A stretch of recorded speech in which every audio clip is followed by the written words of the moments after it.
Hola, déjenme presentarme. Mi nombre es Carolina Cáceres Rueda, una estudiante de licenciatura en Ingeniería Química. El día de hoy hablaremos en profundidad de los siguientes temas, iniciando por lo que es fuerza electromotriz y circuitos, y con el conocimiento de qué es un conductor, podemos decir que para que un conductor tenga una corriente constante debe ser parte de una trayectoria que forme un circuito completo, donde la energía potencial no presente variación. En cambio, si analizamos un circuito abierto al cual le administramos cierta energía en ambos extremos, notaríamos que se generaría un campo eléctrico en ambos extremos, producidos por la corriente. Tanto de forma positiva como negativa se acumularía en los extremos, pero esto daría como resultado que ambos campos que se generen terminen anulándose. Dicho de otra forma, no habría movimiento, y sin movimiento no hay mucho más que analizar. Aclarado esto, podemos hablar de la fuerza electromotriz, abreviada con las siglas de FEM,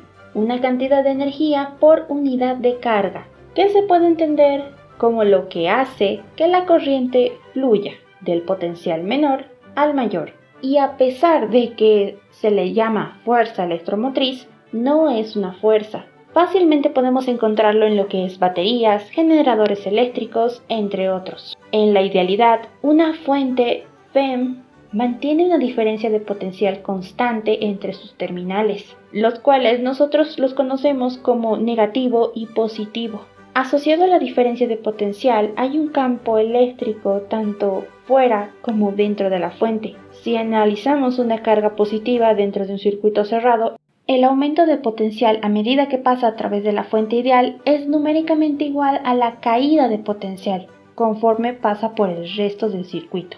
Esto podría generar la confusión de que la corriente se gasta, pero realmente no se gasta. La corriente es la misma en todo el circuito todo el tiempo. Y considerando que el movimiento se realiza de la terminal positiva a la terminal negativa.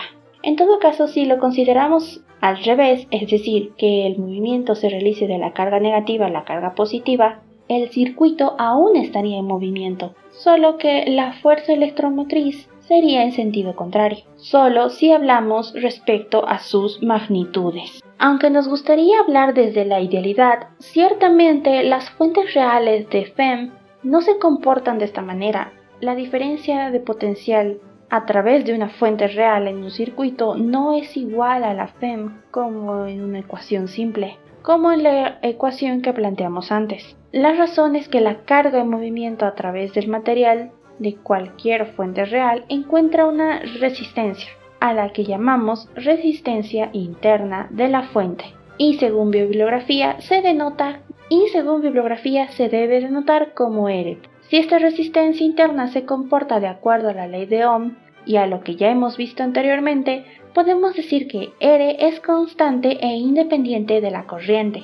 Es constante e independiente de la corriente y de las dimensiones que podría tener el sistema. Así, cuando una corriente fluye a través de una fuente de la terminal negativa a la terminal positiva, la diferencia de potencial entre terminales sería de la siguiente manera.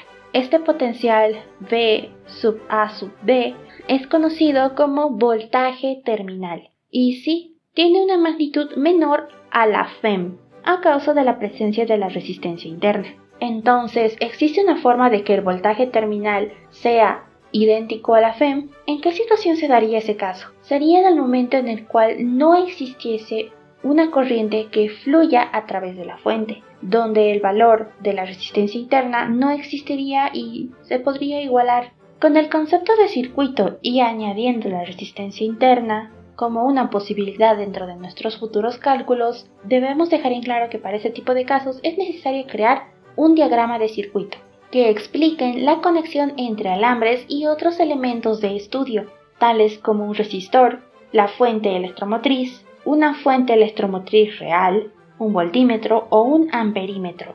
Como estos símbolos ya están determinados de antes, solamente nos corresponde el usarlos apropiadamente en nuestros siguientes ejercicios. Como detalle adicional y que tiene relación con los circuitos, el cambio neto de la energía potencial Para una carga Q que hace un viaje redondo alrededor de un circuito completo debe ser igual a cero. Incluso si tomamos el análisis de forma inversa, es decir, partiendo del cero, el resultado final tendría que ser el mismo valor de la fuente, siempre y cuando trabajemos en circuitos cerrados. Con esto dicho, ahora estudiaremos algunas relaciones entre la energía y la potencia en los circuitos eléctricos, donde es más frecuente que interese la rapidez con la que la energía se proporciona a un elemento de circuito o se extrae de él.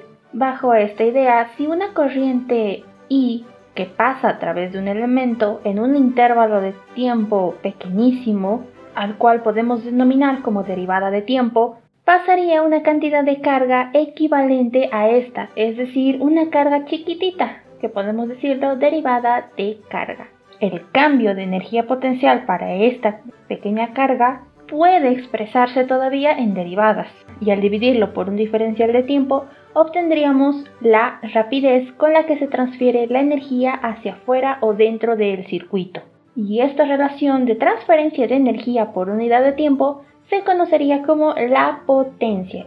La potencia puede ser el indicador más sencillo si nos referimos a aparatos electrónicos, ya que si dicho aparato lo llevamos al mismo nivel que un resistor, podemos decir que ese supuesto resistor solo puede soportar cierta potencia, una potencia nominal. Fuera de esos rangos, podemos decir que podría estallar o fundirse. Pero la potencia no es solamente propia de los resistores, también existe potencia en una fuente y se puede analizar de las siguientes dos maneras, tanto a la salida de una fuente como a su entrada. A la salida de la fuente puede representar la rapidez de conversión de la energía no eléctrica en eléctrica dentro de la fuente, es decir, la rapidez en la que la fuente entrega energía eléctrica al resto del circuito.